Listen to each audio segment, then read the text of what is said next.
Good afternoon, Cougars. I'm here to explain to you and give you a little mini lesson on your personal narrative and how to plan it. We're not writing it today, we're just planning it.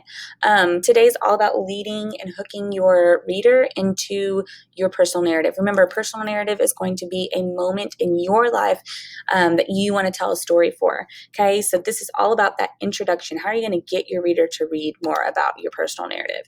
So the first thing you can do is you're going to click on this PowerPoint.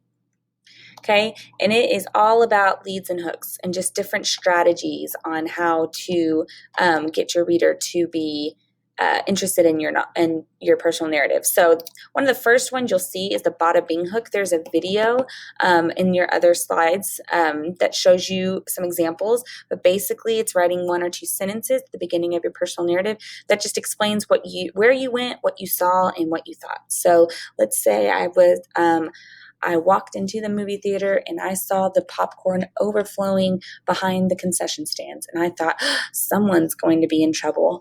Okay, so that's one way that you can do a bada bing. Here's some examples. Okay, you can read through those. Onomatopoeias are your sound words. So you can start with a bang, pop, or pow. Okay, here's some examples of those. And then dialogue hook, you could start with the conversation. Maybe you and a friend are in your personal narrative and you're starting with dialogue.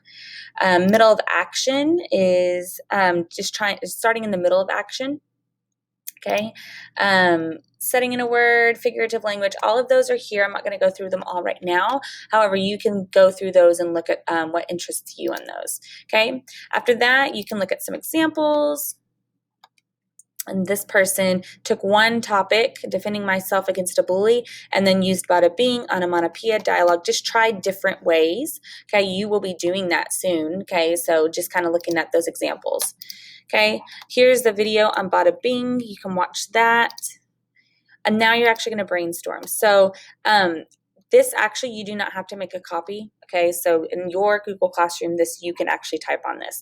Okay, so we're going to look at a scary moment, an animal moment, an exciting moment. You're just typing out tell me what a scary moment was in your life. What was a moment that involved animals? What was an exciting moment?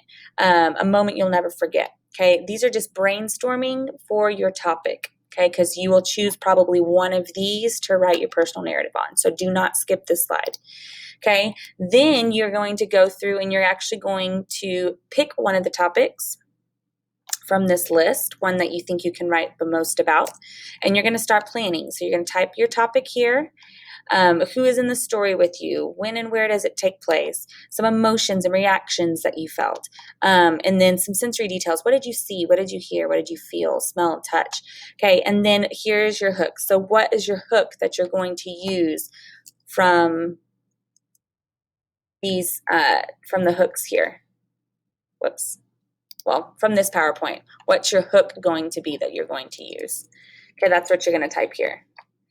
Okay, then you're actually going to just give me basic, like what happened in the beginning of your experience, give me a detail, another detail, what happened next, and then finally what happened. These are very small boxes, so you don't have to type a lot. You're not typing your whole personal narrative here. You're just planning outline, okay? So you're just writing one sentence or two sentences per box, okay? So that when you go to type your paper, you'll actually have something to go off of, okay? The prompt is write about a moment you'll never forget. So again, that's going to come from this list, okay?